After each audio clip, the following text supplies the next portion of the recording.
பூகம்பங்கள் பூமியிலே அதிகமாக நடக்கும். முதல் பூகம்பம் கிழக்கு தேசத்திலிருந்து, இரண்டாவது பூகம்பம் மேற்கு தேசத்திலிருந்து, மூன்றாவது பூகம்பம் அரபு தேசங்களில்.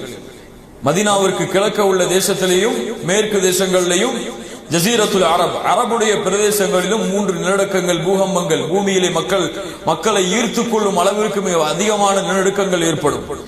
அதற்கு பிறகு தாப்பா ஒரு கால்நடை வரும். ஒரு கால்நடை பூமியில் இருந்து வரும். இந்த பூமியிலிருந்து வெளியேறும். இந்த பூமியிலிருந்து வெளியேறக்கூடிய இந்த தாப்பா மூசா அலைஹிஸ்ஸலாத்து வஸ்ஸலாமுடைய கம்பை தன்னிடத்தில் வைத்திருக்கும். மூசா அலைஹிஸ்ஸலாத்து வஸ்ஸலாமுடைய அஸா, அந்த அஸாவை தன்னிடத்தில் வைத்திருக்கும். கையிலே முத்திரை. யாருடைய முத்திரை? சுலைமான் அலைஹிஸ்ஸலாத்து வஸ்ஸலாமுடைய முத்திரையை கைகளிலே பொறித்திருக்கும். இந்த விலங்கினம் பேசும். மக்களிடத்திலே பேசும். காஃபிர்களாக இருக்கக்கூடியவர்களுக்கு அடையாளம். யார் காஃபிர் யார் முஸ்லிம் என்று இந்த விலங்கினம் வந்ததற்கு பிறகுதான் தெரியும். முகத்திலே மூக்கிற்கும் அந்த காதிற்கும் இடையே உள்ள பிரதேசத்தில் தன்னிடத்திலே உள்ள கம்பால் அடையாளமிடப்பட்டவர்கள் எல்லாம் காஃபிர்கள் என்று அடையாளம் கொள்ளிக் கொள்ளலாம். இந்த விலங்கினமும் வந்து மரணிக்கும். அதற்கு பிறகு அல்லாஹ் ரப்புல் ஆலமீன் துஹான் ஒரு மிகப்பெரிய புகை மூட்டத்தை ஏற்படுத்துவான். அல்லாஹ் ரப்புல் ஆலமீன் குர்ஆனிலே சொல்கிறான், அந்த புகை மூட்டம் வந்தவுடன் மூமின்களுக்கு அந்த புகை மூட்டம் பட்ட உடனேயே மூமின்கள் அச்சென்று தும்பலாக அந்த புகை மூட்டத்தை வெளியேற்றி விடுவார்கள். காஃபிர்களுக்கு அந்த புகை மூட்டம் பட்டுவிட்டால் உடம்பெல்லாம் ஊதி வெடித்து விடுவார்கள். அல்லாஹ் பாதுகாப்பான. உடம்பெல்லாம் ஊதி வெடிமாகி விடுவார்கள். அதற்கு பிறகு அல்லாஹ் ரப்புல் ஆலமீன் சூரியனை மேற்கிலிருந்து உதயம் செய்வார். இதுவரைக்குத்தான் அல்லாஹ்விடத்திலே பாவ மன்னிப்பு ஏற்றுக்கொள்ளப்படும்.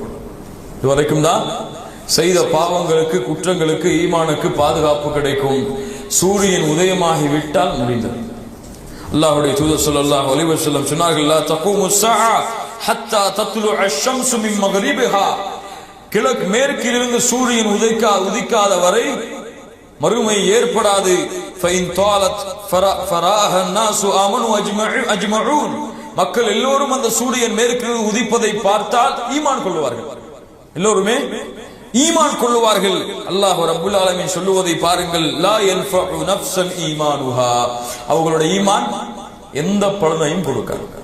அது வரைக்கும் தான் ஈமான் கொள்ள வாய்ப்பு இருக்கும். தௌபாவிற்கு வாசல் திறக்கப்பட்டிருக்கும். அதற்கு பிறகு கடைசியாக ஒரு நெருப்பு யமன் தேசத்திலிருந்து கிளம்பி மக்கள் எல்லோரையும் மாஷரை நோக்கி ஒன்று திரட்டும். அப்போது அல்லாஹ் ரப்புல் ஆலமீன் மறுமையை ஏற்படுத்துவான். மறுமையுடைய 10 அடையாளங்களாக அல்லாஹ்வுடைய தூதர் முஹம்மது ரசூலுல்லாஹ் ஸல்லல்லாஹு அலைஹி வஸல்லம் கூறிய அடையாளங்கள்.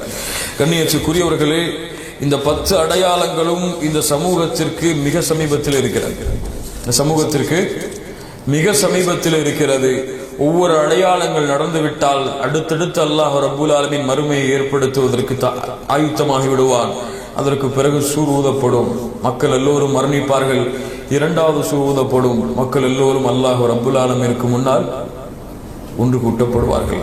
உலக வாழ்க்கை, இந்த பூமியுடைய அமைப்புகள் அதோடு முடிந்தது. குல்லு மன் அலைஹா ஃபான் வ யப்கா வஜ்ஹு ரப்பிக துல் ஜலாலி வல் இக்ராம். பூமி உலகம் அழிக்கப்பட்டால் அல்லாஹ்வுடைய முகத்தை தவிர மற்ற எல்லாம் இந்த பூமியிலிருந்து மறைந்துவிடும். அதற்கு பிறகு அல்லாஹ் ரப்புல் ஆலமீன் மட்டும்தான் எஞ்சியிருப்பான். قولي هذا واستغفر الله لي ولكم واستعفي عني عنكم. السلام عليكم ورحمة الله وبركاته.